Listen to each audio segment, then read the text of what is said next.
Well, let's go to the employment numbers now. As I said at the top, the first glance, 4.2%, suggests unemployment is rising. As just about everybody expected. Indeed, an extra 24,000 people became unemployed in July, but it was dwarfed by the number of new jobs created, 58,000 of them.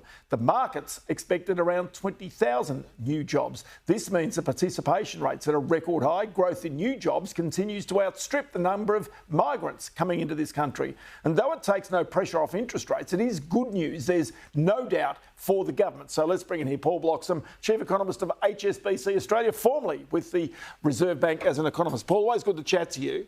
It is good news that more people are in jobs. It is good news we have a strong jobs market, isn't it? Absolutely. And I think they were strong numbers. I mean, it's a little bit confusing because the unemployment rate did rise a little bit. But the reason why the unemployment rate rose, as you described, is because there's just been this big boost in labour demand, but it's been even more supplied. So labour supply was really strong. The participation rate in the labour market at 67.1 is at its highest level on record. And so this is good for the government. And the reason is because given the fact that most of its money comes from PAYG taxpayers, workers, you have more workers, the government gets more money. It's good for the government. It's good for the whole economy. I mean, it's good for everyone. In principle, what we've got is a labour market at the moment that is very, very gradually loosening. And keep in mind, it does have to loosen a bit. Otherwise, we're not going to get wages growth to slow and inflation to come down. And that'll be a challenge for the RBA. And even the ABS today admitted and said that the labour market continues to be tight. So well, that's right. So, well, it is loosening just a little bit. And then that's the point, right? They need it to be loosening gradually. But the main way it's loosening, and this is the fundamental point,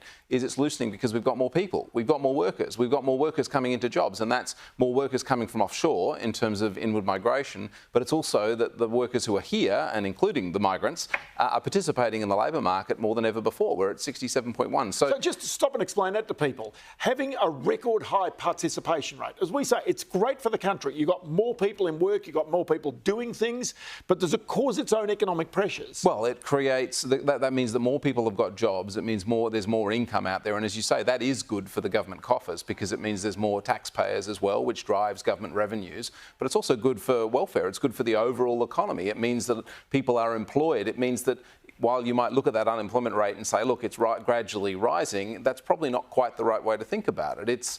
What we've got is a lot more. We've got enough labour demand to be, and we're matching that with the workers who are coming. Okay, but what about the fight on inflation, which everybody's now talking about? Because if you've got a lot of demand out there for labour prices go up. They don't come down. The inflation is sticky. Therefore, people cheering for lower interest rates right now, they're not going to get that anytime soon. Well, I don't think interest rate cuts are coming anytime soon. And we've had that view all year long. I mean, we've had that since the tail end of last year. And look, the way I think about this is this was what the RBA did by design, right? They lifted interest rates by less than everyone else. They told us that what they were seeking to do was stay as close to full employment as possible and still get inflation down, but that expected that inflation would come down slowly. Guess what? Inflation's coming down slowly and we're pretty close to full employment. And the way the labour market's loosening up is not that there are widespread layoffs or cutbacks or even much of a slowdown in sort of labour demand. It's loosening up. The loosening's coming through the supply side. It's coming through more people coming in. The other side of it is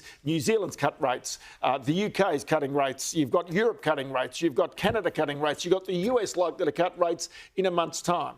Australia not cutting rates. And every other one of those countries lifted interest rates more than us. If you think about it, right, the Fed went by 525 basis points, the Bank of England went by 515, the ECB went by 450, RBNZ went by 525 as well. They all started a bit earlier than us and they all lifted rates more than us. Okay, but if they start to cut rates, doesn't there become pressure on the Reserve Bank, on Australia to cut its rates as well? It's something they'll take note of. They'll keep an eye on it and they'll look to see what the common factors are. But the whole idea of having a floating exchange rate and an independent central bank is that they can set our cash rate independent of all those other countries. Do you think that the Reserve Bank right now is getting plenty of advice, particularly from the government, about its interest rate settings? I think the RBA is always getting advice from all sorts, and as we saw, the Deputy Governor telling us that all sorts of people have strong views on what they do. But I think, in fairness, the RBA right now sitting still makes sense where they are with the cash rate setting that they've got, and they're getting very, very gradual disinflation, and they're getting it with the economy remaining pretty close to full employment. One thing we shouldn't forget this week is that a couple of days ago we got some wage numbers as well, and they tell us that even though the labour market's pretty strong, wages growth is slowing a bit, and that's a good thing. That's good for inflation. Paul Bloxham, always good to have you on the program. Many thanks for your time today. Thank you.